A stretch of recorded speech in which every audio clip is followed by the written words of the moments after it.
अच्छा, हम react JS के अंदर हमने बेसिक जो उसकी टेक्नोलॉजी थी उसको अंडरस्टैंड किया, जिसमें रिएक्ट जेएस क्यों यूज़ करनी है, पुराने तरीक़ाकार जेक्यूरी वगैरह, उसको थोड़ा हमने इंट्रोडक्शन लिया। फिर कंपोनेंट बेस्ड इंजीनियरिंग में काम करना ज़्यादा अच्छा है, छोटे छोटे कंपोनेंट बनाने, तो हमने समझा कि वेबसाइट को कंपोनेंट्स में कैसे डिवाइड करना है। फिर फोल्डर स्ट्रक्चर समझा कि पेजेस बनाने हैं, कंपोनेंट्स बनाने हैं, कांस्टेंट बनाने हैं, एसेट्स बनाने हैं। फिर हमने रिएक्ट के अंदर स्टेट्स क्या होती हैं, प्रॉप्स किसे कहते हैं, इस चीज़ को समझा। फिर कंपोनेंट का लाइफ साइकिल क्या होता है, वो कैसे चलता है, यूज़ इफेक्ट वगैरह को समझा। उसके बाद फिर हमने रिएक्ट के अंदर देखा था कि रिडक्स टूल किट कैसे चलती है, स्टेट को हम ग्लोबली कैसे मैनेज कर सकते हैं।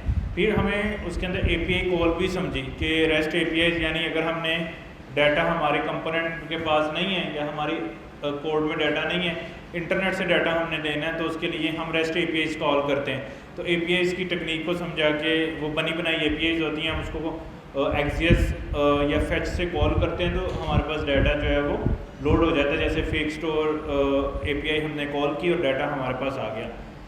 अच्छा, अब हमने ये करना है कि ये जो डाटा हमारे पास इंटरनेट से आता है या थर्ड पार्टी से आता है, वो डाटा हम थर्ड यानी एपीआईज कैसे बनाते हैं, और एपीआईज बनाने के लिए हमें क्या क्या चीज़ें करना पड़ती हैं। तो उसके लिए हमने टीआर ड्रा के अंदर कुछ चीज़ें ड्रा की हैं, तो उसको हम देखते हैं ये कि वो कैसे काम करती हैं। अच्छा, नॉर्मली हमारे पास जो है वो इस तरह का फ़्लो हम बनाते हैं कि फ्रंट एंड रिएक्ट के अंदर हमने सारा सीख लिया कि डिज़ाइनिंग कैसे करनी है, कंपोनेंट कैसे बनाने हैं और डाटा की मैनेजमेंट कैसे करनी है। उसके लिए हमने रिडक्स टूल किट का इस्तेमाल कर लिया। अब हमने जो डाटा है वो हमारे पास नहीं है, क्यों? क्योंकि अगर हम रिएक्ट में डाटा रख भी दें तो वो क्लाइंट साइड रहेगा, यानी हमारे ब्राउज़र के अंदर ही डाटा। तो अगर इंटरनेट नहीं है या आपका डाटा किसी दूसरे पर्सन ने देखना है, तो वो डाटा आपके लैपटॉप या आपके कंप्यूटर के अंदर है, तो हमें उसको समहाउ कोई ऐसा सेंट्रलाइज प्लेटफॉर्म पे रखना है जहाँ से सारे यूज़र उसको एक्सेस कर सकें। तो हमें क्या करना पड़ता है, हम जो भी हमारा डाटा है जो हम यूज़र से फॉर्म की शक्ल में लेते हैं, उसको हम रिएक्ट के अंदर नहीं रखते हैं। उसको रखने के लिए हमें डेटाबेस की ज़रूरत पड़ती है। डेटाबेस क्या होती है? जिसके अंदर हम डाटा को स्ट्रक्चर करके रखते हैं, ऑर्गेनाइज करके रखते हैं। जैसे हम डाटा को फाइल्स के अंदर स्टोर करते हैं, तो इसी तरह हम डाटा को ऑर्गेनाइज करके टेबलर फॉर्म में स्टोर करते हैं, जिसको हम डेटाबेस बोलते हैं। उसका फ़ायदा क्या होता है? क्योंकि जितना भी हम अभी तक हमने रिएक्ट की दुनिया में जितना भी स्टोरेज का मैकेनिज़्म डिस्कस किया है ना, वो ऐसा किया है कि वो डाटा जो है वो रैम में, जैसे आपको पता रिफ़्रेश होता है या कंप्यूटर रिस्टार्ट होता है, वो डाटा चला जाता है, वेस्ट हो जाता है। अब हम ऐसा कोई मैकेनिज़्म ढूंढना चाह रहे हैं कि जो हमारा जो डाटा है जो हम यूज़र से लेते हैं वो रिफ़्रेश के ऊपर जाए ना। जैसे हमने ई कॉमर्स एप्लीकेशन बनाई, हम नई प्रोडक्ट ऐड कर रहे थे, हमने और भी बहुत सारी डिफरेंट स्टूडेंट ऐप बनाई, हमने नया स्टूडेंट ऐड किया, लेकिन हम रिफ़्रेश करते थे वो ज़ाया हो जाता था। क्यों? क्योंकि वो रैम के अंदर पड़ा है, मेमोरी में पड़ा है। जो रिडक्स के अंदर जो भी चीज़ें सेव होती हैं वो कहाँ पे होती हैं? रैम के अंदर सेव होती हैं। तो जैसे रैम का डाटा वेस्ट हो जाता है या ज़ाया हो जाता है, उसको हमें परमानेंटली स्टोर करने की ज़रूरत पड़ती है ताकि डाटा कभी भी कहीं भी वेस्ट ना हो। तो अगर हमें डाटा को परमानेंटली स्टोर करना है तो उसके लिए हमें डाटाबेस की ज़रूरत पड़ती है। अच्छा, ये डाटाबेस का मतलब क्या है? हमें पता है कि कंप्यूटर में दो तरह की स्टोरेज होती है। एक जो रैम है, जो टेम्परेरी डाटा होता है, मतलब रिफ़्रेश करें तो ख़त्म हो जाता है या कंप्यूटर को रिस्टार्ट करें तो रेज हो जाता है। एक हार्ड ड्राइव होती है जिसमें डाटा परमानेंटली स्टोर रहता है। पता है ना आप लोगों को हार्ड ड्राइव का, जिसमें डाटा परमानेंटली स्टोर रहता है। अच्छा, हार्ड ड्राइव में हम डाटा कैसे स्टोर करते हैं? जैसे मैंने ये देखो कितने फ़ोल्डर बनाए हुए हैं, इन फोल्डर के अंदर हमने बहुत सारी फाइलें क्रिएट की हुई हैं। तो मैं अगर कंप्यूटर रिस्टार्ट करके भी आऊँगा या लैपटॉप को रिस्टार्ट करूँगा तो डाटा मेरा ज़ाया नहीं होगा। ये बाय नेचर इस तरह से है। क्यों? क्योंकि हार्ड ड्राइव है और हार्ड ड्राइव में कभी भी डाटा ज़ाया नहीं होता, वो परमानेंटली स्टोर रहता है। अच्छा, अब जो हम यूज़र से फॉर्म ले रहे हैं, यानी हमने स्टूडेंट को ऐड कराया, उसका नाम चीज़ें पता ली, अब वो हमने लेके अगर हम रिडक्स टूल किट में रखते हैं तो रिफ़्रेश करते हैं, ज़ाया हो जाता है। हमने प्रोडक्ट को ऐड कराया, रिफ़्रेश करते हैं तो ज़ाया हो जाती है। ऐसे ही हम सोशल मीडिया ऐप बनाएं, अगर फेसबुक की तरह भी पोस्ट क्रिएट करें तो उसका पोस्ट का क्रिएट करके डाटा रिडक्स के अंदर रखें तो क्या होगा? रिफ़्रेश करेंगे तो ज़ाया हो जाएगा।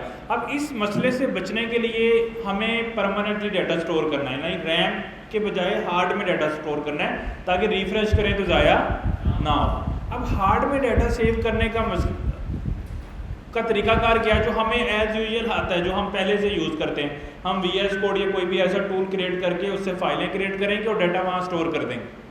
अच्छा, फाइलों में डाटा स्टोर करने का हमें एक मसला है। वो मसला क्या है कि हम डाटा को स्टोर किस लिए करते हैं कि उसको हम एक्सेस कर सकें।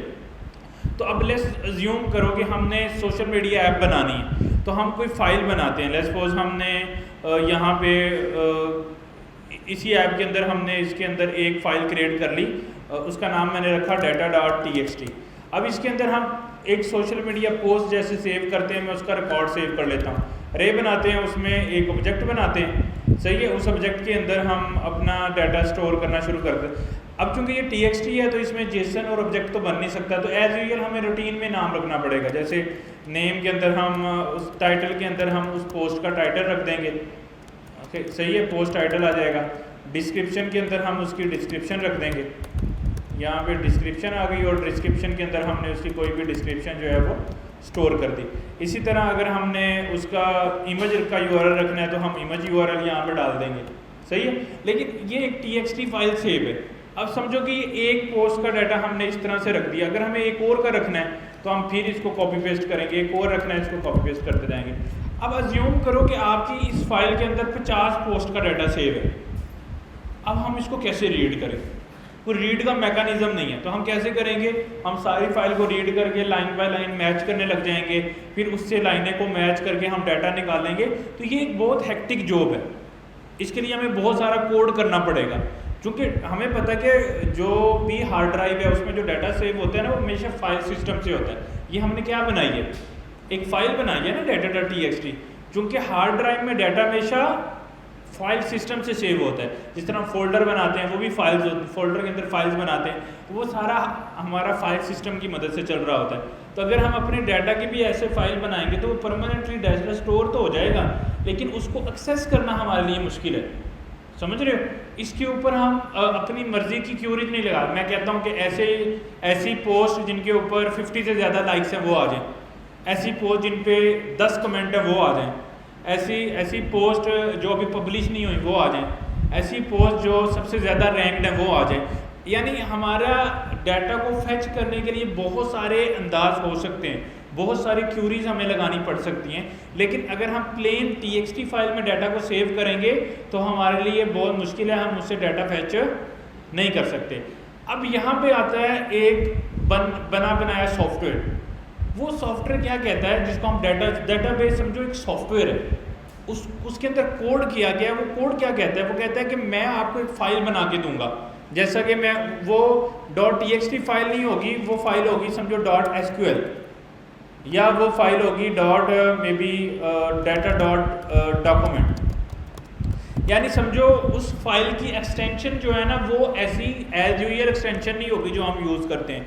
वो एक्सटेंशन क्या होगी, .document, .sql, .neo4j, अपनी .psql, यानी वो मुख्तलिफ डाटा उसकी एक्सटेंशन होंगी। उसका मतलब क्या है, आपको पता है कि हर फाइल की एक्सटेंशन जो है, अगर हमने .pst एक्सटेंशन रखी है तो वो फाइल कहाँ पे ओपन होती है, फोटोशॉप में ओपन होती है। अगर हमने .word एक्सटेंशन रखी है या .docs एक्सटेंशन रखी है वो कहाँ पे होता है, वर्ड फाइल में। .ppt के सॉफ्टवेयर में ओपन होती है। तो जब हम इस तरह की स्पेसिफिक फाइल बनाएंगे तो वो ओपन भी स्पेसिफिक सॉफ्टवेयर में होगी, और उस सॉफ्टवेयर को बोलते हैं डेटाबेस सॉफ्टवेयर। अच्छा, ये डेटाबेस का सॉफ्टवेयर क्यों बनाया गया? डेटाबेस के सॉफ्टवेयर को बनाने के पीछे मकसद ये था ताकि उनकी लॉजिक क्या थी, वो कहते थे कि हम आपका डाटा फाइल सिस्टम में सेव करेंगे, उस फाइल की एक्सटेंशन भी मेरा सॉफ्टवेयर डिसाइड करेगा। एक चीज़ की गारंटी हम आपको देंगे कि आप जितना भी ज़्यादा इसमें डाटा डाल दो, आपको विद इन मिली सेकेंड वो डाटा फेच करके दूँ, जो मर्जी क्यूरी ले आओ। लाइक आपने मेरे सॉफ्टवेयर के थ्रू डेटाबेस में डाटा सेव किया, यानी फाइल क्रिएट की, उस फाइल में से मेरे सॉफ्टवेयर के थ्रू मैं डाटा आपको फेच करके दूंगा मिली सेकेंड के अंदर, चाहे जितना भी ज़्यादा तादाद में डाटा, यानी क्यूरी को फास्ट करूंगा। आप देखो data.txt में हमने डाटा सेव किया था, तो सबसे बड़ा मसला क्या आ रहा था, हम कह रहे थे कि हमें ऐसा डाटा चाहिए जिसकी पोस्ट के ऊपर जो है वो 50 से ज़्यादा लाइक्स हैं। अब वो 10 पोस्ट भी हो सकती हैं, 5 भी हो सकती हैं, हमें वो सारा डाटा चाहिए। अगर हम मैनुअली करेंगे तो हमें बहुत सारे लूप लगाने पड़ेंगे, बहुत सारा मैकेनिज्म बनाना पड़ेगा। इसके अगेंस्ट डेटाबेस का जो सॉफ्टवेयर होता है ना, वो इसको ऑटोमेट कर देते हैं। वो क्या कहता है कि सारा काम मैं करूँगा, आपने बस मुझे डाटा देना है और बाद में क्यूरी देनी है। क्यूरी क्वेश्चन नीड, आप किस तरह, आपने एक डाटा सेव कर लिया, वो कहता है अब मुझे आप अपनी नीड बताओ, अपनी क्यूरी बताओ, अपना क्वेश्चन दो कि आपको किस तरह का डाटा डेटाबेस में से निकाल के लेके आना। लॉजिक समझे या नहीं समझे? यानी रिक्वायरमेंट क्या डिसाइड हुई कि आप अपनी मर्जी से डाटा निकाल के हमें मैं आपको डाटा निकाल के दूंगा, आपने बस मुझे अपनी क्यूरी बतानी है और पहले डाटा आपने सेव कर देना डेटाबेस के अंदर। अब उसके पीछे वो समझो एक फाइल क्रिएट करेगा, वो उस सॉफ्टवेयर का काम है कि वो किस तरह क्रिएट कर रहा है, किस तरह टेक्निकली परमानेंटली डाटा स्टोर एक ही तरीके से होता है और वो है फाइल सिस्टम। फाइल सिस्टम का मतलब क्या है? फाइल्स क्रिएट करके। आपने भी आज तक परमानेंटली डाटा कैसे स्टोर किया है? फाइल्स क्रिएट कर करके किया है ना। MP4 फाइलें, MP3 फाइलें, रिफ्रेश करते हो कंप्यूटर कभी ज़ाया होती हैं फाइलें, नहीं दोबारा आ जाती हैं। तो डेटाबेस का जो सॉफ्टवेयर है वो भी अपने बैकग्राउंड में क्या क्रिएट कर रहा है? फाइल्स क्रिएट कर रहा है। लेकिन वो फाइल्स क्रिएट करने की जिम्मेदारी सारी डेटाबेस के सॉफ्टवेयर की है, हमारी जिम्मेदारी नहीं है। हमने उसको क्या कहना है, ये डाटा है सेव कर दो, वो एक फाइल बनाएगा उसमें सेव कर देगा। फिर हमने कहना कि इस डाटा में से इस तरह का डाटा मुझे निकाल के दो, यानी क्यूरी क्वेश्चन, वो मैं उसको दूंगा, वो डाटा उस तरह का निकाल के दे देगा। अब ये जितनी भी डेटाबेस की कंपनीज हैं, इन सब ने ये दोनों फीचर दिए हुए हैं। हम डाटा जितना मर्जी चाहे स्टोर कर सकते हैं, प्लस हम डाटा को निकालने के लिए कोई भी क्यूरी सिस्टम लगा सकते हैं। अब हर डेटाबेस के अंदर ना ये क्यूरी देने का मैकेनिज्म डिफरेंट है, नहीं समझे आप? यानी एक डेटाबेस है A, उसके अंदर क्यूरी देने का मैकेनिज्म और है।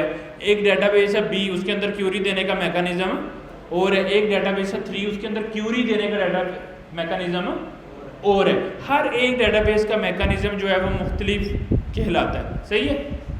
अच्छा, अब एक क्वेश्चन आ सकता है कि इतनी ज़्यादा डेटाबेसेस क्यों हैं? जैसे फायर स्टोर डेटाबेस है, रियल टाइम डेटाबेस है, सुपरबेस डेटाबेस, सुपरबेस के अंदर पोस्टग्रेस एसक्यूएल चल रही है, वो डेटाबेस है, माई एसक्यूएल डेटाबेस है, ओरेकल डेटाबेस है, एसक्यूएल सर्वर डेटाबेस है, Neon4j डेटाबेस है, MongoDB एक डेटाबेस है और बहुत सारी डेटाबेसेस हैं, अनलिमिटेड, मतलब समझो 100 प्लस तो होंगी। अब इतनी ज़्यादा डेटाबेसेस क्यों हैं? वो इसलिए हैं, देखो एक बंदे ने सॉफ्टवेयर बनाया, वो कहता है कि यार उसने अपनी सारी रिक्वायरमेंट लिस्ट की, लोगों ने उसको यूज़ किया। अब एक और कंपटीटर आया, उसने कहा कि मैं भी यही सॉफ्टवेयर बनाऊंगा, लेकिन आप अगर उससे डाटा 1 सेकंड में लेके आ रहे हो, मेरे पास 50% ज़्यादा स्पीड से मैं डाटा दूंगा। इस पर्टिकुलर इतना डाटा आप क्यूरी करते हो तो उसमें अगर 5 मिनट लग रहे हैं तो मैं आपको 1 मिनट में डाटा दूंगा। बात समझ रहे हो? उसमें उसको यूज़ करने के लिए ये फंक्शन कॉल करना पड़ रहे हैं, आपको ज़्यादा सारा कोड लिखना पड़ रहा है, यानी उसके अंदर क्यूरी लिखना मुश्किल है। मैं आपको एक चीज़ बना के दूंगा उसमें क्यूरी लिखना आसान है। यानी हर कंपनी ने डेटाबेस में जो प्रॉब्लम थे उनको फिक्स करके नई नई डेटाबेसेस खड़ी कर दी। बात समझ रहे हो?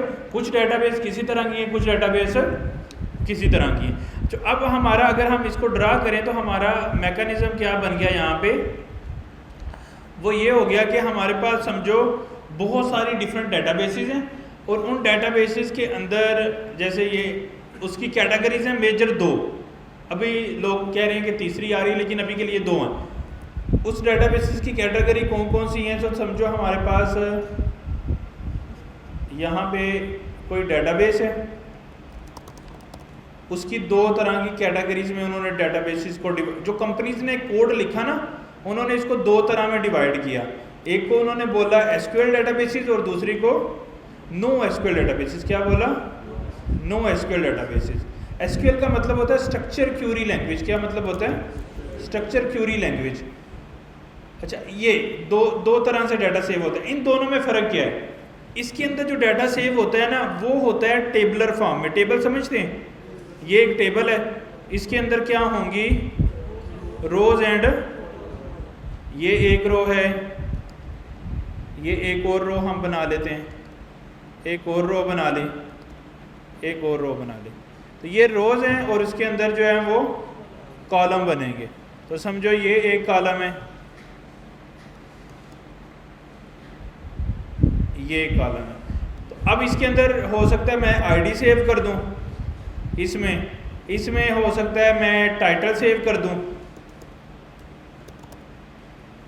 इसमें सेव कर दिया हमने टाइटल, और यहाँ पे आ गई मेरे पास डिस्क्रिप्शन। ठीक है, अब ये पहली पोस्ट होगी, उसका पहला टाइटल होगा, उसके अंदर उसका पहला टाइटल, पहली डिस्क्रिप्शन, ये दूसरी पोस्ट, ये तीसरी पोस्ट होती।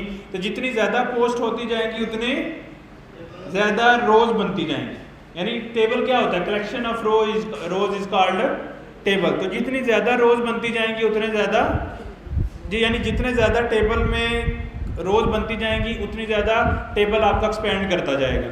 तो अगर आपने स्टूडेंट का टेबल बनाया तो आपके पास 5 स्टूडेंट है तो 5 रोज, 10 स्टूडेंट है तो 10, 1 मिलियन स्टूडेंट है तो 1 मिलियन रोज। ये एसक्यूएल कहती है कि टेबलर फॉर्म में ऐसे डाटा को मैंने सेव करना है। अच्छा, नो एसक्यूएल क्या कहता है?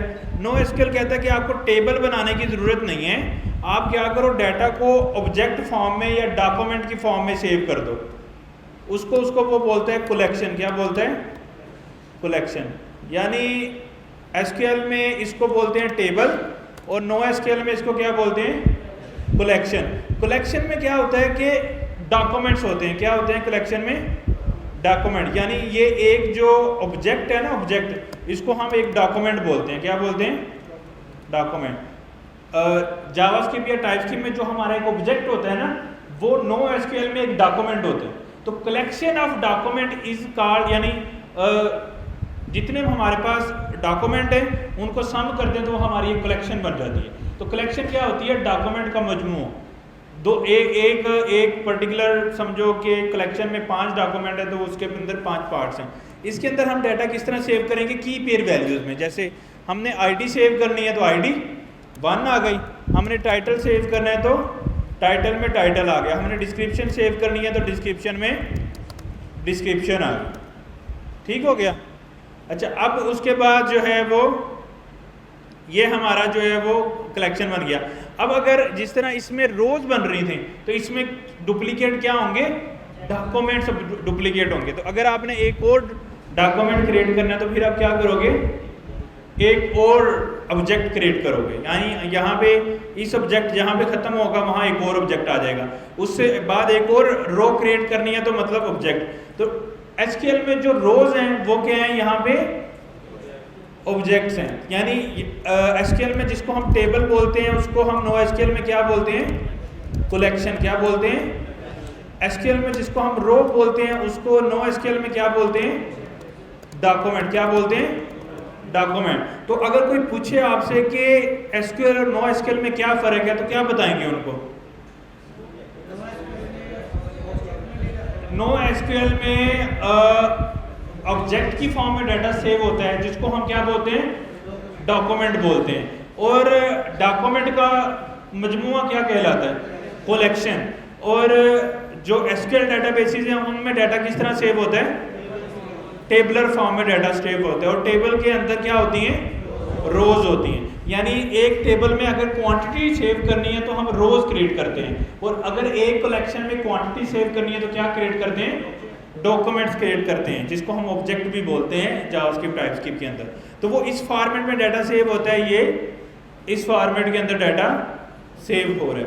तो एक कलेक्शन में अगर हमने क्वांटिटी सेव करनी है तो हम टेक्निकली क्या करते हैं? डॉक्यूमेंट सेव करते हैं। अच्छा, अब एसक्यूएल वाली डेटाबेसेस कौन कौन सी हैं? एसक्यूएल में पोस्टग्रेस एसक्यूएल सबसे फेमस डेटाबेस है। अच्छा, उसके बाद माई एसक्यूएल एक फेमस डेटाबेस है। उसके बाद MongoDB is a no SQL database. MongoDB क्या है? No SQL. फायर स्टोर जो नहीं, यानी जो हम फायरबेस में यूज़ करेंगे वो क्या है? एक नो एसक्यूएल डेटाबेस है। फायरबेस में उस डेटाबेस का नाम है fire store. Real time fire store में डेटाबेस होती है वो भी नो एसक्यूएल है। अच्छा, यहाँ पे और कौन सी ऑप्शन है हमारे पास? Postgres, MySQL, MariaDB, ये भी एसक्यूएल डीबी है। उसके बाद यहाँ पे और कौन सी डेटाबेस होती है हमारे पास? ओरेकल, वो भी एसक्यूएल डेटाबेस है। उसके बाद एसक्यूएल सर्वर, वो भी एसक्यूएल डेटाबेस है। अक्सर एसक्यूएल डेटाबेसेस के साथ एसक्यूएल आता है। उसके बाद एक जो है वो लोकल में डेटाबेस सेव होती है, उसको क्या बोलते हैं एसक्यूएल में, मेरे दिन से याद नहीं निकल रहा, लेकिन बहुत सारी ऐसी एसक्यूएल नहीं जो लोकल में डेटाबेस यूज़ करते हैं हम।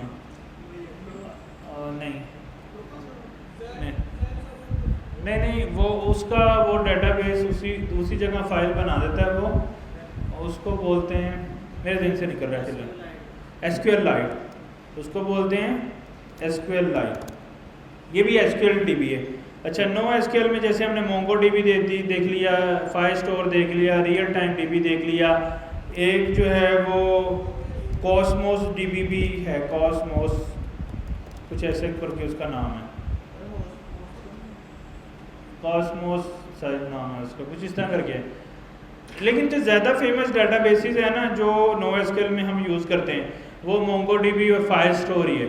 और जो एसक्यूएल में सबसे ज़्यादा फेमस डेटाबेस है उसको पोस्टग्रेस एसक्यूएल कहते हैं। तो हमें दोनों में अपनी एक्सपर्टीज़ बनानी है, क्योंकि कुछ काम हम एसक्यूएल से हमें करना, कुछ प्रोजेक्ट एसक्यूएल से करते हैं, कुछ नो। अब फ़र्क क्या है, जहाँ पे हमारी एप्लीकेशन है ईआरपी सिस्टम, यानी बहुत बड़ी एप्लीकेशन है जो पूरी एक लाइफ को कवर कर रहा है, ऐसा सॉफ्टवेयर जो एक पर्टिकुलर ऑर्गेनाइजेशन के हर एंगल को कवर करता है, उसको हम बोलते हैं ईआरपी सॉफ्टवेयर। क्या बोलते हैं? ईआरपी। जैसे अगर सैलानी का हम सॉफ्टवेयर बनाएं तो इसमें ये एसएमआईटी भी कवर हो रहा है, एसएमआईटी में स्टूडेंट, टीचर, एडमिन्स, फिर नीचे चले जाएं कितने चीज़ें हैं, हर एक को अगर हमें कवर करना है ना और इस सब का एक सॉफ्टवेयर बनाना है तो उसको बोलते हैं ईआरपी। यानी इतने बड़े सॉफ्टवेयर को क्या बोलते हैं? ईआरपी। जो सॉफ्टवेयर है उसको हम एसक्यूएल बेस्ड डेटाबेस में हमेशा बनाते हैं। ऐसा क्यों है? क्योंकि एसक्यूएल बेस्ड डेटाबेस में ये ज़्यादा स्ट्रक्चर्ड होती है। देखो, टेबल को देख के एक सामने अगर आपके पास टेबल बना हो, एक साइड पे ऑब्जेक्ट बने हो, तो ज़्यादा समझ किस में आए? टेबल में आएगी। तो टेबल ज़्यादा क्लैरिटी देता है, तो उसमें स्ट्रक्चर ज़्यादा। लेकिन टेबल का मसला क्या है, ये as compare to no SQL database थोड़ी स्लो है। यानी एसक्यूएल जो नो एसक्यूएल डेटाबेसेस है ना डॉक्यूमेंट वाली, वो फास्ट ज़्यादा है। यानी जब हमारे पास डाटा ज़्यादा होता है ना तो नो एसक्यूएल ज़्यादा फास्ट है, लेकिन एज कम्पेयर टू एसक्यूएल उसके अंदर स्ट्रक्चर अच्छा डिफाइन होता है। तो अगर हमारे पास बहुत मतलब समझो बड़ा सॉफ्टवेयर है तो हम हमेशा एसक्यूएल डेटाबेसेस में जाते हैं। अगर हमारे पास छोटी सी कोई गेम बनानी है, कोई छोटा सा प्रोजेक्ट बनाना है, कोई छोटी मोबाइल ऐप बनानी है, कोई ऐसी ऐप बनानी है जिससे आप अलार्म सेट कर सको, कोई कैलकुलेटर टाइप ऐप बनानी है, या कोई आपने कोई छोटी मोटी एप्लीकेशन बनानी है, जैसे व्हाट्सएप टाइप बनानी है कोई एप्लीकेशन, तो जिसमें बहुत ज़्यादा फीचर नहीं है, वो स्टैंड लोन एप्लीकेशन है, एक आइडिया है, उसकी बेस पे जैसे आप कोई ऐसी ऐप बना दो जिसको हम पिक्चर दें और वो पिक्चर को ट्रांसफॉर्म करके एआई की मदद से उसको वो अच्छा फेस बना दे उसका। अब ये कोई बहुत बड़ा सॉफ्टवेयर तो नहीं है ना, ये आपसे एक पिक्चर ले रहा है, एक पिक्चर आउटपुट में दे रहा है। तो ऐसी सॉफ्टवेयर के लिए या ऐसी एप्लीकेशन के लिए हम किसकी तरफ जाएंगे? नो एसक्यूएल की तरफ। और जिधर बड़ा सॉफ्टवेयर होगा वहाँ पे एसक्यूएल की तरफ जाएंगे। तो ये दो मेजर डिफरेंसेस हैं इन दोनों के अंदर, सही है। तो हम कवर करेंगे मोंगोडीबी, फायरस्टोर, और इधर से हम कवर करेंगे पोस्टग्रेस एसक्यूएल। तो ये सारी चीज़ें इस तरह से मैनेज हो जाती हैं। अब एक आपने कंसेप्ट बनाना है कि ये डेटाबेस का फ्लो क्या है, यानी हम डेटाबेस में डाटा सेव कैसे करते हैं, इसको हमने थोड़ा सा अंडरस्टैंड करना है, ठीक है। अच्छा, डेटाबेस को डाटा दिखाने के लिए सबसे पहले हमारे पास क्या चीज़ आती है? हमारे पास आता है front end of the application, यानी समझो एक फॉर्म बनाना होता है जो हम HTML में बनाते हैं, CSS से उसका क्या करते हैं? डिज़ाइन करते हैं। तो वो हमारा फ्रंट एंड आ गया। यहाँ पे क्या आ गया? Front end. वो हम किस में कर सकते हैं? React.js में। वो हम रिएक्ट में करेंगे। अभी हम एक लेक्चर जब कवर करेंगे नेक्स्ट का, तो हम नेक्स्ट में बना पाएंगे उसी चीज़ को, क्योंकि रिएक्ट नेक्स्ट एक ही चीज़ है, कुछ खास मेजर डिफरेंसेस नहीं है। अच्छा, उसी के बाद हम इसको किस में बना पाएंगे? रिएक्ट नेटिव में, मोबाइल एप्लीकेशन। तो ये तीनों चीज़ें क्या हैं? ये front end of the application है। रिएक्ट नेटिव के अंदर iOS और एंड्रॉइड आ जाएगा, और नेक्स्ट.js में वेब है, रिएक्ट.js में भी वेब है। तो ये यानी iOS फ़ोन हो, एंड्रॉइड का फ़ोन हो, वेब में आप नेक्स्ट यूज़ कर रहे हो या रिएक्ट यूज़ कर रहे हो, सब आपका क्या कहलाता है? Front end. और फ्रंट एंड में हम क्या दो काम करते हैं, मैंने आपको मेजर बताया था कि हम फ्रंट एंड में दो मेजर काम करते हैं। क्या क्या होता है? फ्रंट एंड दो चीज़ों का मजमूआ होता है। क्या क्या? यूजर इंटरफेस यूआई और इंटीग्रेशन। इंटीग्रेशन क्या होती है? यूजर इंटरफेस लाइक हम डिज़ाइन बनाते हैं, बटन लगाते हैं, फॉर्म बनाते हैं, चीज़ें। इंटीग्रेशन क्या होती है? इंटीग्रेशन होती है फॉर्म से डाटा लेना, फॉर्म से डाटा लेके डेटाबेस तक पहुंचाना, उसको हम इंटीग्रेशन बोलते हैं। क्या बोलते हैं? इंटीग्रेशन। यानी आपने जो डाटा है आपका, उसको इंटरनेट से लेना, यानी उसको डेटाबेस में से डाटा को लेना या डेटाबेस में डाटा को देना, इसको हम क्या बोलते हैं? इंटीग्रेशन देने। यानी डेटाबेस से डाटा लेके स्क्रीन पे दिखाना, जिस तरह हमने ई-कॉमर्स के अंदर डमी प्रोडक्ट्स उठाई थी फेक स्टोर से, तो वो हमने इंटीग्रेशन की थी। और जो हमने डिज़ाइन वगैरह बनाया था कंपोनेंट, वो यूआई है, यूज़र इंटरफेस। तो यूज़र इंटरफेस हम कैसे डिज़ाइन करेंगे? कोई भी हमारे पास यूआई का टूल होगा, जैसे फिग्मा वगैरह है चीज़ें, तो डिज़ाइनर वहाँ डिज़ाइन बना देगा। उस फिग्मा के टूल को देखते हुए मैं क्या कर लूँगा? उसको कन्वर्ट कर लूँगा किसके अंदर? यूआई के अंदर या कोड के अंदर कन्वर्ट कर लूँगा या इंटरफेस के अंदर कन्वर्ट कर लूँगा। सही है। अब इंटीग्रेशन हमें समझनी है वो कैसे होती है। यूआई तो पता है ना, हम खुद से सोच लें जो हम प्रोजेक्ट बना रहे हैं, या दूसरा ऑप्शन क्या है? हम फिग्मा हमें दिया है, वैसे हम डिज़ाइन बनाएं और प्रॉपर उस तरह का डिज़ाइन बनाते हैं। दो तरीके हमें डिज़ाइन से आते हैं। तो यूज़र इंटरफेस वाला एक फ्रंट एंड का पार्ट है और दूसरा पार्ट इंटीग्रेशन। इंटीग्रेशन का मतलब मैंने आपको समझाया क्या होता है? डेटाबेस में डाटा सेव करना या डेटाबेस से डाटा को लेना, रीड करना, ये इंटीग्रेशन का पार्ट है। अच्छा, अब हम आपको मैंने बताया था कि डायरेक्टली फ्रंट एंड डेटाबेस में डाटा सेव भी नहीं कर सकता और डेटाबेस से डाटा ले भी नहीं सकता। उसकी रीज़न क्या बताई थी मैंने? उसकी रीज़न ये है कि डेटाबेस एक सिक्योर प्लेस होती है। क्या होती है? जो फ्रंट एंड होता है ना, उसका कोड यूज़र की डिवाइस में चल रहा है। तो समझो मेरे पास दो लैपटॉप, दो सिस्टम है, एक मेरे पास ये वाला सिस्टम है, एक ये है। तो मेरी डेटाबेस चल रही है इधर और मेरा फ्रंट एंड चल रहा है इस वाले लैपटॉप में। ऐसा मैं क्यों कर रहा हूँ? क्योंकि अगर मैं ये डेटाबेस भी इधर रख दूँ तो क्या होगा? मैं सारी एक्सेस मेरे पास होगी, मैं उसको में से कुछ भी चेंज कर लूँगा। जैसे समझो हमारा बैंक अकाउंट है, तो आपको बैलेंस नज़र आता है, जो मोबाइल ऐप के अंदर बैलेंस नज़र आ रहा होता है ना, या वेब में कि आपके अकाउंट में कितने पैसे पड़े हैं। अगर वो वाला डाटा हम इधर ही रख दें तो आप तो उसको इंस्पेक्ट करके क्या कर लोगे? चेंज कर दोगे, आपका बैलेंस इंक्रीज हो जाएगा। तो इसलिए उन्होंने कहा कि डेटाबेस को फ्रंट एंड वाले लैपटॉप में, यानी यूज़र के एंड पे, यूज़र के लैपटॉप में डिज़ाइन नहीं किया जा सकता। वो अगेंस्ट टू द पॉलिसी है, हम ऐसा नहीं कर सकते। ऐसा इसका हल क्या है? फिर हमें उन्होंने निकाला कि डेटाबेस को डायरेक्टली एक्सेस नहीं देनी, फ्रंट एंड की और डेटाबेस डायरेक्टली आपस में बातचीत नहीं कर सकते। मिडल में एक चीज़ आती है जिसको हम बोलते हैं सर्वर एप्स। क्या बोलते हैं? सर्वर की एप्लीकेशन, सर्वर एप्स बोलते हैं उसको। ये रिस्पॉन्सिबल हैं, ये जो कोड है ना, ये कोड ये यूज़र यानी फ्रंट एंड के अंदर इसको नहीं हम देख सकते। ये जिस बंदे ने कोड किया है या जो ओनर है कोड का, बस उसको पता लग सकता है, पब्लिक को नहीं लग सकता। लेकिन जो HTML है वो तो आप किसी की भी एक्सेस कर सकते हो इंस्पेक्ट करके। लेकिन जो बैकएंड का कोड है ना, वो हमें नहीं मिलता। वो क्यों नहीं मिलता? हम जो बैकएंड, जब हम फ्रंट एंड का कोड कर लेते हैं तो आपको पता है कि हम इसको कैसे डिप्लॉय करते हैं, अक्सर आपने किया होगा। वो हम कहाँ पे करते हैं इसको डिप्लॉय? हम बिल्ड करके कहाँ पे रखते हैं? सर्च पे रख देते हैं, फिर वर्सल पे रख देंगे, नेटलिफाई पे रख देंगे, ऐसे ही है ना, हम इधर रख देंगे।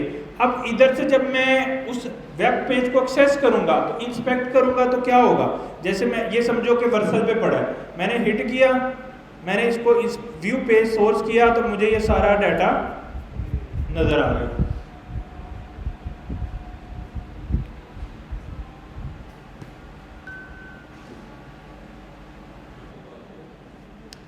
अच्छा, हमने क्या डिस्कस किया था अभी तक कि डेटाबेसेस को समझ लिया कि कैसे चल रही हैं। फिर हमने डिस्कस किया कि हमारी जो एप्लीकेशन है उसमें तीन मेजर, एक कंप्लीट सॉफ्टवेयर में हमेशा तीन चीज़ें इन्वॉल्व होती हैं। एक front end of the application, जो दो हिस्सों में मुश्तमिल होता है, एक यूआई और दूसरा इंटीग्रेशन। अब यूआई के अंदर क्या होता है, हमारे पास यूज़र इंटरफेस होता है, यानी हम उसके अंदर जो भी डिज़ाइनर डिज़ाइन करता है जिससे हमने यूज़र को या डाटा दिखाना होता है या यूज़र से डाटा फॉर्म की शक्ल में लेना होता है। ये दो हमारे मेजर गोल होते हैं। अब यूआई हमने डिफाइन कर ली, अब यूज़र से फॉर्म फिल करके डाटा ले लिया। हमने कहा कि उसको परमानेंट स्टोरेज में सेव करना ज़रूरी है, क्योंकि जो यूज़र से डाटा लेते हैं वो तो हम यूज स्टेट से ले लेते हैं, लेकिन यूज स्टेट तो सेव होती है रैम में। अगर हम उसको रिडक्स में भी रख लें वो भी रैम है, तो रिफ्रेश करते हैं तो ज़ाया हो जाता है। तो उस डाटा को पहुँचाना है कहाँ पे, डाटाबेस के अंदर। ये हमारा अल्टीमेट गोल है। अब वो उस डाटाबेस को पहुँचाएंगे कैसे हम, यानी हम डाटाबेस के अंदर वो डाटा कैसे पहुँचाएं, ये हमें फिगर आउट करना है। ये फिगर आउट करने के लिए हम चले गए कि डाटाबेस के अंदर जो कि परमानेंटली स्टोरेज है, जिसको हम डायरेक्टली हम डाटा मतलब हार्ड ड्राइव के अंदर हम फाइल सेव नहीं करेंगे, हम डाटाबेस का सॉफ्टवेयर यूज़ करेंगे। क्यों, डाटाबेस के सॉफ्टवेयर ने हमारे लिए डाटा को फेच करना यानी क्यूरीज का काम करना और डाटा को सेव करने का मैकेनिज्म फाइल में वो आसान कर दिया। वो डाटा को क्विकली हमें फेच करके देता है, वो हमें क्यूरीज का मैकेनिज्म प्रोवाइड करता है। यानी हम उसको क्वेश्चन देते हैं इस तरह का डाटा चाहिए, वो डाटा मिली सेकेंड के अंदर हमें ला के दे देता है। तो इसलिए हम खुद तो नहीं करेंगे, हम डाटाबेस का सॉफ्टवेयर ही यूज़ करेंगे।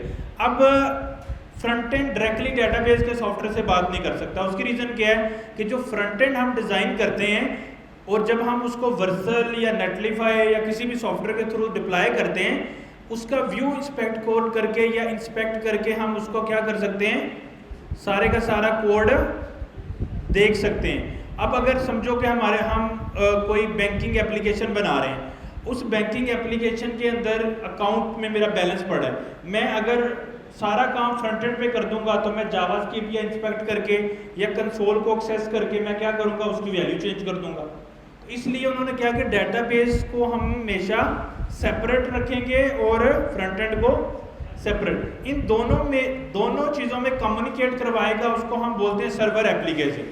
अब ये एक ऐसा कोड है, ये एक ऐसी सेपरेट एप्लीकेशन है जिसके अंदर लिखा हुआ कोड कभी भी पब्लिक को नज़र नहीं आ सकता। तो समझो ये मैंने अगर लिखा है अपने लैपटॉप के अंदर, तो मैं इसको ऐसी जगह पे प्लेस करूँगा जिसको हम क्लाउड बोलते हैं, सर्वर बोलते हैं। अब उसके अंदर से ये डाटा मेरे पास, ये मतलब कोड मेरे पास नहीं आएगा। हम इसके थ्रू बात कर सकते हैं कैसे, हम यहाँ से रिक्वेस्ट इनिशिएट करते हैं, क्या करते हैं, रिक्वेस्ट करते हैं, यहाँ से रिक्वेस्ट करते हैं और हमें क्या मिलेगा, रिस्पॉन्स मिलेगा। क्या मिलेगा हमें, रिस्पॉन्स। यानी हम डायरेक्टली कोड एक्सेस नहीं करते। जैसे हम फ्रंट एंड का कोड वर्सल पे हमने कोड रख दिया, इंस्पेक्ट करते हैं तो पूरा कोड हमें मिल जाता है, रिएक्ट का, नेक्स्ट का, रिएक्ट नेटिव का हमें कोड मिल जाता है अब जब भी किसी यूज़र ने उसको एक्सेस करना है। लेकिन एक चीज़ जब हम बनाते हैं सर्वर की एप्लीकेशन, तो उसका बनाया हुआ कोड, चाहे कि मैंने अपने लैपटॉप में लगाया, उसको जब हम शिफ्ट करते हैं सर्वर के अंदर तो उसका कोड नहीं एक्सेस कर सकते, हम उसको रिक्वेस्ट कर सकते हैं और रिस्पॉन्स ले सकते हैं। इस वजह से वो सिक्योर हो जाता है। देखो हम रिक्वेस्ट कर रहे हैं तो रिक्वेस्ट में तो हम बोल सकते हैं ना ये मुझे डाटा चाहिए, तो रिस्पॉन्स में मुझे डाटा देता है, मुझे कोड नहीं देता। तो ये मैंने इसमें कोड जो लिखा है ना, ये मेरे पास एक्सेसिबल नहीं है, ये मैं इसको देख नहीं सकता।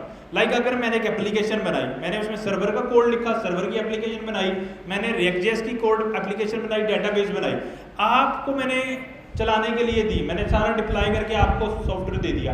आप उसका फ्रंट एंड तो देख सकते हैं इंस्पेक्ट करके, लेकिन आप बैक एंड का कोड एक्सेस नहीं कर सकते और डाटाबेस को भी एक्सेस नहीं कर सकते फॉर द सिक्योरिटी पर्पस। तो हम उसको सिक्योर बनाते हैं। तो सर्वर का बनाया हुआ कोड जब हम क्लाउड पे रखते हैं, इंटरनेट पे रखते हैं, यानी ऐसी मशीन में रखते हैं जो ज़्यादा यूज़र को सर्व कर सके, उसका कोड मुझे एक्सेस नहीं होगा, उसके अंदर पड़ा हुआ उसका सिर्फ काम इतना होगा कोड का कि फ्रंट एंड से जो रिक्वेस्ट आ रही है उस रिक्वेस्ट के मुताबिक डाटाबेस में से डाटा लेके वापस भेज दें। अगर आप देखो फेक स्टोर एपीआई में अगर हम समझने की कोशिश करें इसको, तो हम कहते हैं गेट ऑल प्रोडक्ट। तो हम समझो ये रिक्वेस्ट कर रहे हैं उसको कि हम ये किसको रिक्वेस्ट कर रहे हैं, सर्वर के कोड को हम रिक्वेस्ट कर रहे हैं कि तुम मुझे ये डाटा दो जिसमें तो सारी प्रोडक्ट हो। अब वो अपनी डाटाबेस में से डाटा ला के हमें दे देते हैं। हमें इसने अपने अंदर बिहाइंड द सीन सर्वर पे क्या कोड लिखा है ये मैं कभी भी एक्सेस नहीं कर सकता। समझ आई या नहीं आई? तो इस वजह से सर्वर का कोड क्या होता है, हमेशा सीक्रेट होता है, सिक्योर होता है। सर्वर का कोड कभी भी वेस्ट नहीं होता। ये चीज़ एक इम्पोर्टेंट है जो आपने समझनी है। अच्छा, उसके बाद हमने एक और चीज़ समझनी है कि जब सर्वर भी डेटाबेस के सॉफ्टवेयर डेटाबेस के जो सॉफ्टवेयर से बात करता है ना, ये भी किस में करता है, रिक्वेस्ट रिस्पॉन्स में। यानी ये भी उसका कोड नहीं देख सकता कि उसने क्या मैकेनिज्म, ये भी डेटाबेस को क्या कहता है, रिक्वेस्ट रिस्पॉन्स। तो और सिक्योर हो जाता है। यानी हम पहले सर्वर को रिक्वेस्ट करते हैं, सर्वर आगे डेटाबेस को रिक्वेस्ट करता है और रिस्पॉन्स देता है। अब ये जो सर्वर का कोड है ना, अब बड़ा इसमें इंटरेस्टिंग फैक्ट है। यानी ये जो फ्रंट एंड है और ये बैक एंड और डेटाबेस, ये तीनों चीज़ें बिल्कुल सेपरेट है, आइसोलेटेड है, ये आपस में लिंक्ड नहीं है। मतलब आप कोई भी डेटाबेस यूज़ कर सकते हो, कोई भी लैंग्वेज यूज़ कर सकते हो बैकएंड का कोड लिखने के लिए, और किसी मर्जी लैंग्वेज में फ्रंट एंड का कोड लिख सकते हो। क्यों? क्योंकि रिक्वेस्ट और रिस्पॉन्स ना ये एक स्टैंडर्ड है। यानी ये जो रिक्वेस्ट और रिस्पॉन्स है ना, ये जो आपका रिक्वेस्ट और रिस्पॉन्स होता है, ये समझो एक स्टैंडर्ड है। ये क्या है, एक स्टैंडर्ड है। इस स्टैंडर्ड को हम बोलते हैं HTTP प्रोटोकॉल। क्या बोलते हैं? HTTP प्रोटोकॉल या REST APIs HTTP प्रोटोकॉल। यानी ये रिक्वेस्ट रिस्पॉन्स जो है ना, वो लैंग्वेजेस से इंडिपेंडेंट है। वो कौन सी हम डेटाबेस यूज कर रहे हैं, क्या यूज कर रहे हैं, मतलब लाइक हम फ्रंट एंड पे रिएक्ट यूज कर रहे हैं, बैक एंड पे पाइथन यूज करें, डेटाबेस पोस्टग्रेसक्यूएल, ठीक है। हम फ्रंट एंड पे रिएक्ट नेटिव यूज करें, बैक एंड में नोड.js यूज करें, डेटाबेस MongoDB यूज करें, ठीक है। यानी कोई भी डेटाबेस हो सकती है, कोई भी सर्वर की लैंग्वेज हो सकती है। यानी हम यहाँ पे नोड.js में कोड लिख सकते हैं, हम जो है यहाँ पे आप कह लो PHP में कोड लिख सकते हैं, हम पाइथन में कोड लिख सकते हैं, हम किसी भी लैंग्वेज के अंदर बैकएंड का कोड लिख सकते हैं। यानी क्यों ऐसा क्यों पॉसिबल है? ऐसा इसलिए पॉसिबल है कि फ्रंट एंड और बैकएंड का आपस में डायरेक्टली कोई भी लिंक, और जितनी भी इंटीग्रेशन होनी है वो इंटीग्रेशन किस तरह होनी है, रिक्वेस्ट रिस्पॉन्स से। और रिक्वेस्ट रिस्पॉन्स का एक स्टैंडर्ड है, उस स्टैंडर्ड को क्या बोलते हैं, REST APIs या APIs, एप्लीकेशन प्रोग्रामिंग इंटरफेस।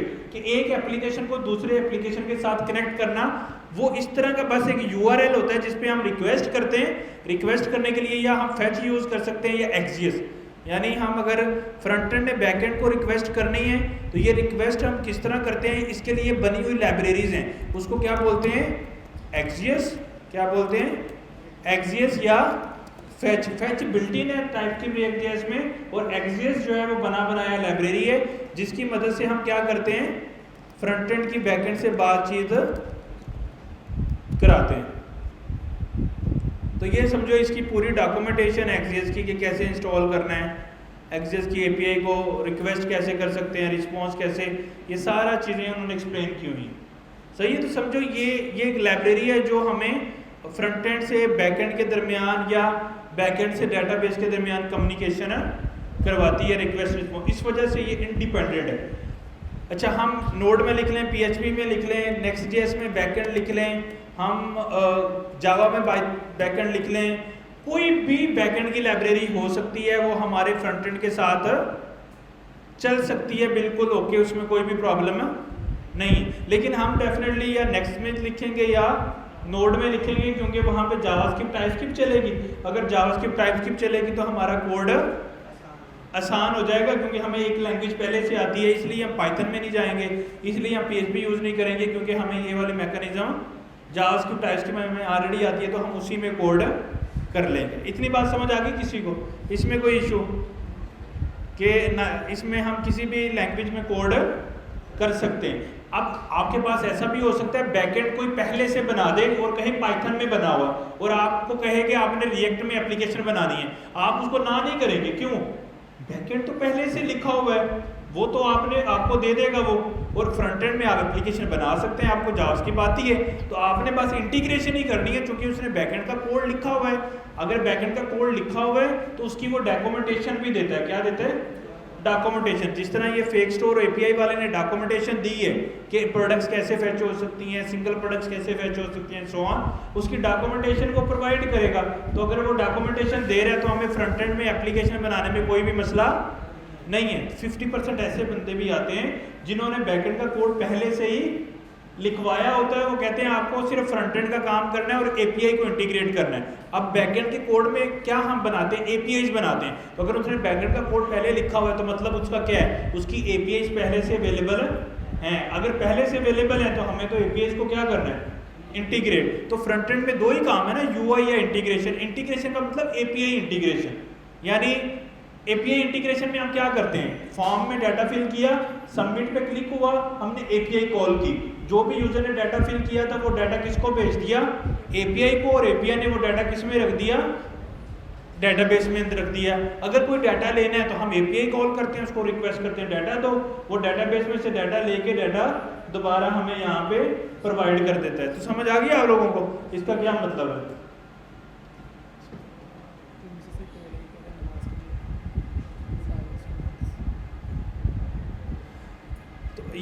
ये मैकेनिज्म समझ आ रहा है ना कि रिक्वेस्ट रिस्पॉन्स का हम क्या मतलब है और डाटा हम किस तरह से टेक कर सकते हैं।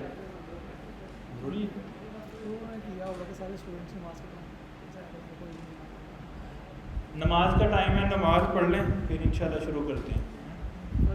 तो जल्दी से 5 मिनट में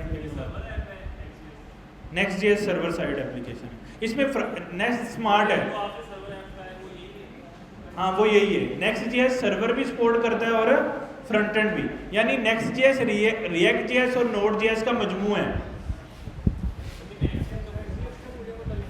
एक्सिस तो एक लाइब्रेरी है जो फ्रंट एंड और बैक एंड से बात कराती है बस, ये ऐप नहीं है, ये तो एक लाइब्रेरी है जो दोनों में कम्युनिकेशन कराती है।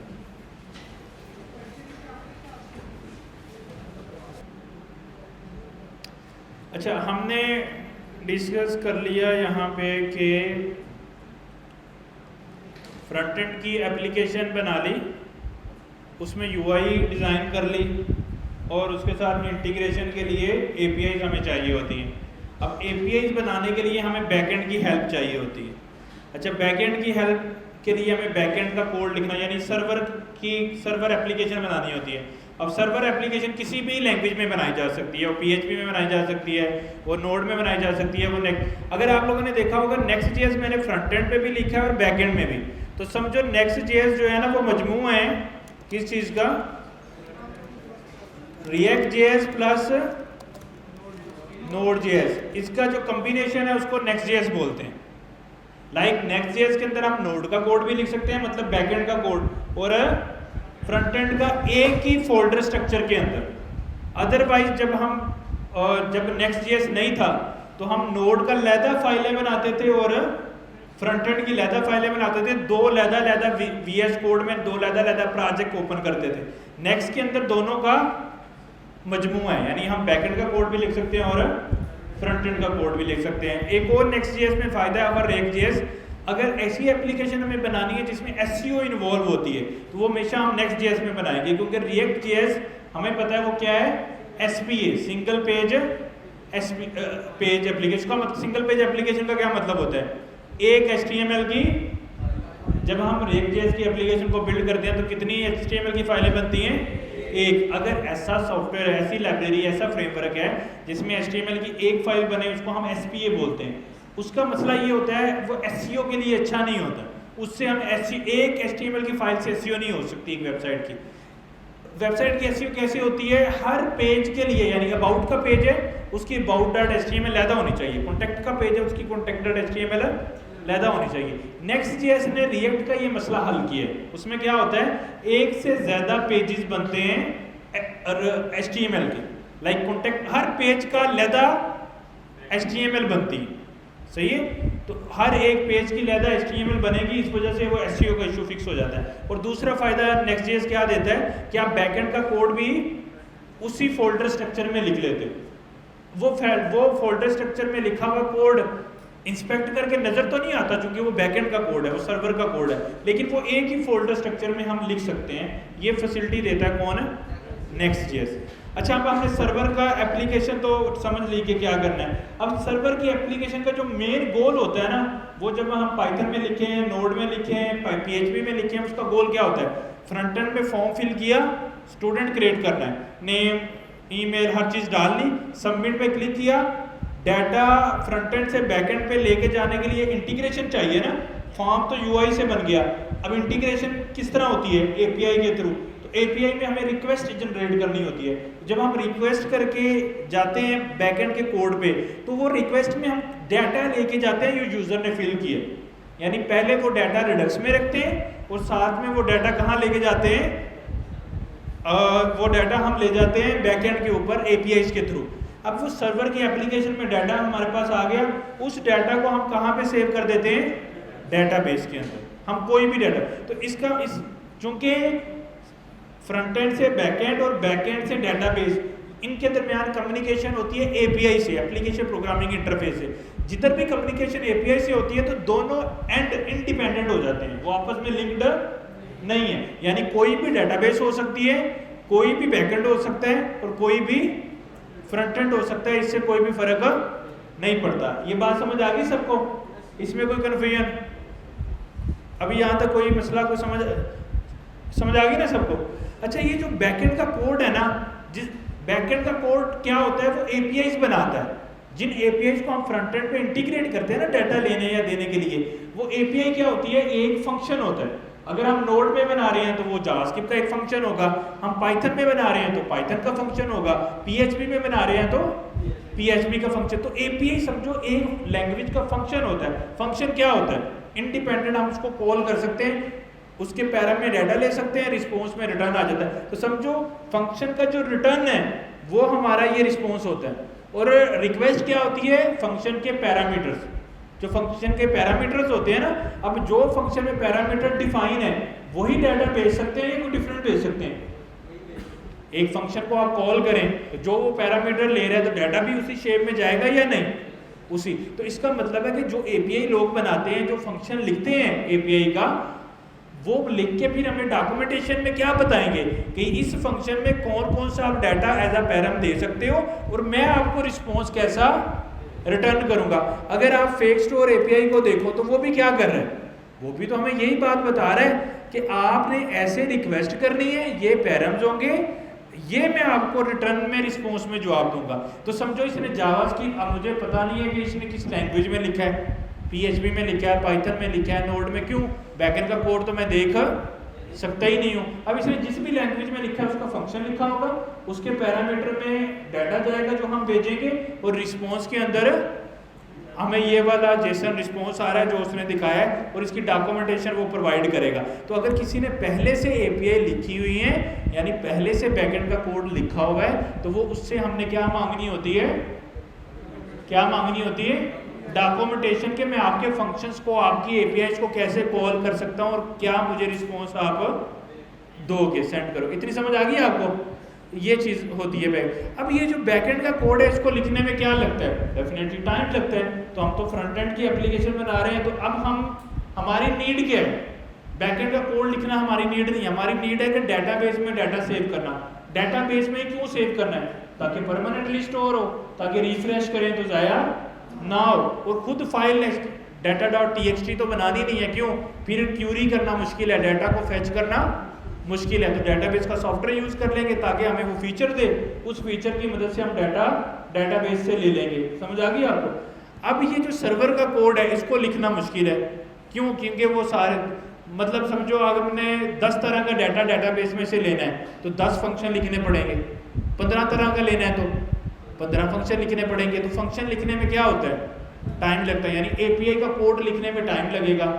वो अब जिस भी लैंग्वेज में लिख रहे हो टाइम तो सर्व होगा, चाहे नेक्स्ट जेएस में लिख रहे हैं। अब नेक्स्ट जेएस में फ्रंट एंड और बैक एंड तो मिक्स है, लेकिन बैक एंड का कोड लिखना यानी एपीआई का कोड हमें फिर भी लिखना पड़ता है।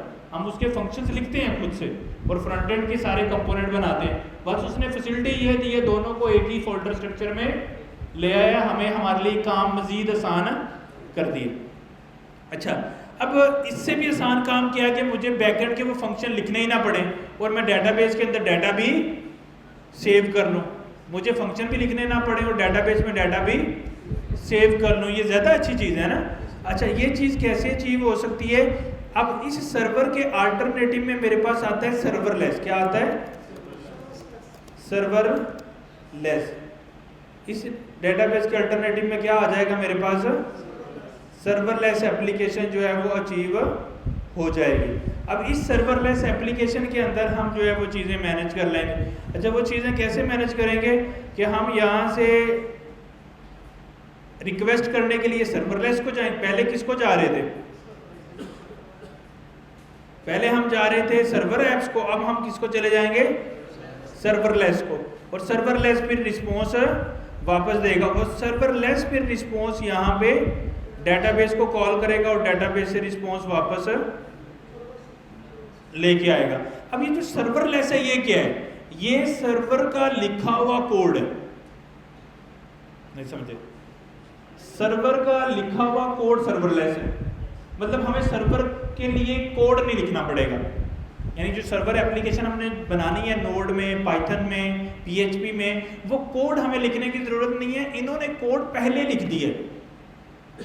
अब वो कोड हम कॉल करेंगे और डेटाबेस में डाटा सेव कर पाए। अब वो कोड इन्होंने जेनेरिक लिखा है। जेनेरिक मतलब हर तरह के यूज केसेस वो हैंडल करता है, तो ये ऑलरेडी बिल्ट इन कोड है। अच्छा, उसके फंक्शंस हमें बिना बनाए पहले से मिल जाएंगे। मतलब हमें डेटाबेस में कोड सेव करना है, तो डाटा में ऐड डाटा सेव करने का फंक्शन है। हमने डाटा से डाटा फेच करना है, तो उसके पहले से फंक्शन बने हुए हैं। यानी समझो इन्होंने ऐसा कोड लिखा है जिसको मैं कॉल करूं वो डेटाबेस से खुद ही बातें करता। अब इन दोनों में फिर फर्क क्या होगा? सर्वरलेस और सर्वर में। सर्वर में हम खुद से फंक्शन लिखते हैं, तो कंट्रोल क्या है? 100%। कंट्रोल क्या है? हम जो मर्जी उस फंक्शन के अंदर, देखो मैं फंक्शन ही खुद लिख रहा हूं, तो मैं जो चाहूं वो फंक्शन लिख सकता हूं। अगर फंक्शन पहले से लिखा हुआ है तो कंट्रोल क्या है? 0%। जो वो काम, जो वो फीचर देगा, जिस तरह वो चल रहा है, मैंने उसी तरह ही उसको चलाना है, अपनी मर्जी का काम नहीं कर सकता। आप कहते हो स्टूडेंट का डाटा बने, ठीक है, नेम, टाइटल, ईमेल, स्टूडेंट का सारा इनपुट डाटा ले लो, सबमिट पे क्लिक हो, ऐड स्टूडेंट पे क्लिक हो। अब अगर मेरा कस्टम फंक्शन हो तो वो फंक्शन यानी एपीआई कॉल हो, उसके अगेंस्ट मेरा जावास्क्रिप्ट या टाइपस्क्रिप्ट का फंक्शन चले नोड.जेएस के अंदर। वो फंक्शन क्या करे? डेटाबेस में डाटा भी रखे और साथ में पीडीएफ भी क्रिएट करे उस यूजर की, यानी उसका एक स्टूडेंट कार्ड बनाए और वो स्टूडेंट कार्ड ईमेल भी कर दे। बात समझ आ रही? आपने अप्लाई किया, डाटा फिल किया, ऐड स्टूडेंट पे क्लिक किया, डाटा एपीआई के थ्रू कहां चला गया? सर्वर एप्लीकेशन, यानी हमने एपीआई कॉल की तो बैकएंड का एक फंक्शन कॉल हुआ। ऐसे ही हुआ। उस फंक्शन में मैंने लॉजिक क्या लगाई हुई थी? पहले डाटा डेटाबेस में सेव करो, फिर स्टूडेंट कार्ड पीडीएफ बनाओ, फिर उस स्टूडेंट को ईमेल भी कर दो। 3 काम। अब ये काम सर्वरलेस में नहीं हो सकते। क्यों? क्योंकि इसमें कस्टम फंक्शन नहीं बना, मतलब इसमें फंक्शन पहले से बना हुआ है। वो फंक्शन क्या है? उसको आप डाटा दोगे, वो डेटाबेस में डाटा रख देगा। अब इसमें वो बाकी के 2 काम, ईमेल करनी और पीडीएफ बनानी, वो वाला फीचर नहीं है और वो हम कर भी नहीं सकते। अब अगर ऐसा करना है तो वो कहता है कि आप कस्टम फंक्शन लिख लो, अपना फंक्शन लिख लो, नोड.जेएस में लिख लो, पाइथन में लिख लो, नोड में लिख लो। लेकिन फिर भी हमें मसला है। क्यों? पहले एक फंक्शन उसका कॉल करेंगे जो डेटाबेस में डाटा रखेगा, फिर अपना कस्टम फंक्शन कॉल करेंगे जो पीडीएफ बनाएगा, फिर एक और कस्टम फंक्शन कॉल करेंगे जो ईमेल करेगा। 3 फंक्शन बनाने पड़ेंगे और उसके परसिस हमें, अगर हम अपना सर्वर बनाते हैं एक ही फंक्शन में जो मर्जी कर लें, तो सर्वरलेस एप्लीकेशन में हमें बैकएंड का सर्वर तो बनाना नहीं पड़ रहा। काम तो नो डाउट आसान हो रहा है, लेकिन उसके अगेंस्ट मुश्किलात भी पैदा हो रही है। क्यों? क्योंकि मतलब मेरे हाथ में कंट्रोल नहीं है। जो फंक्शन बना हुआ है वही यूज कर सकता हूँ, उसके अलावा यूज नहीं कर सकता। लेकिन फायदा बहुत है। फायदा क्या है कि हमारा बना हुआ, अब समझो कि अगर हमने, मैं कहूँ कि आपने डाटा सेव करना है, उस पूरी एप्लीकेशन को बनाने के लिए 100 फंक्शन बनाने हैं, यानी 100 एपीआई बनानी पड़े। मैंने इमेजिन किया कितनी बनाने की पड़ेगी? 100। अब अगर हम सर्वरलेस में जाएं तो क्या 100 फंक्शन बनाने पड़ेंगे? 100 फंक्शन का कोड ही लिखना नहीं पड़ेगा, वो कोड तो सारा लिखा हुआ है पहले, वो सारे फंक्शन चल जाएंगे। अगर सर्वरलेस के साथ 5 दिन में एप्लीकेशन बना रहे हैं तो सर्वर फुल के अंदर वो महीने में 2 महीने में बनेगी, तो टाइम ज़्यादा लग जाएगा। तो अगर तो ऐसी एप्लीकेशन है जिसमें कस्टम काम नहीं करने पड़ रहे, सादा सादा काम है, डाटा से डाटा डेटाबेस में लेके सेव कर दो, डाटा रीड कर लो, तो फिर किस तरफ जाएंगे? फिर सर्वरलेस की तरफ जाएंगे। तो अगर तो ज़्यादा हैवी डाटा तो फिर किस तरफ जाएंगे? यानी जिसमें कस्टमर बड़ा सॉफ्टवेयर बना रहे हैं, बहुत कस्टम चीज़ें करनी है, कुछ भी रिक्वायरमेंट आ सकती है, फिर किधर जाएंगे? सर्वर फुल में जाएंगे। तो सर्वरलेस और सर्वर फुल में कब जाएंगे? जब आसान काम है तो सर्वरलेस में, मुश्किल काम है तो इसी तरह जब मैंने बोला जब ERP बनाएंगे तो कौन सी डेटाबेस यूज़ करेंगे? बड़ा सॉफ्टवेयर बनाएंगे तो कौन सी डेटाबेस यूज़ करनी है? और SQL में सबसे फेमस डेटाबेस कौन सी है? पोस्टग्रेस। और अगर हल्का सॉफ्टवेयर बनाना है, एक सिंगल अलाउन एप्लीकेशन बनानी है तो NoSQL। और NoSQL में फेमस कौन सी है? MongoDB और Firestore, ये 2 फेमस हैं। तो इन दोनों को हम ट्राई कर रहे हैं। तो टर्मिनोलॉजी समझ आ गई सारी क्या है? अब ये जो सर्वरलेस, यानी देखो एक है कोड मैंने खुद लिखना है, एक है कोड पहले से लिखा हुआ है। जो कोड पहले से लिखा हुआ है ये किसी इंसान ने तो लिखा है ना, किसी कंपनी ने तो। अब ये जो कंपनी है जिसने ये कोड लिखा है इसको हम बोलते हैं फायरबेस। क्या बोलते हैं? फायरबेस। ये समझो गूगल की एक कंपनी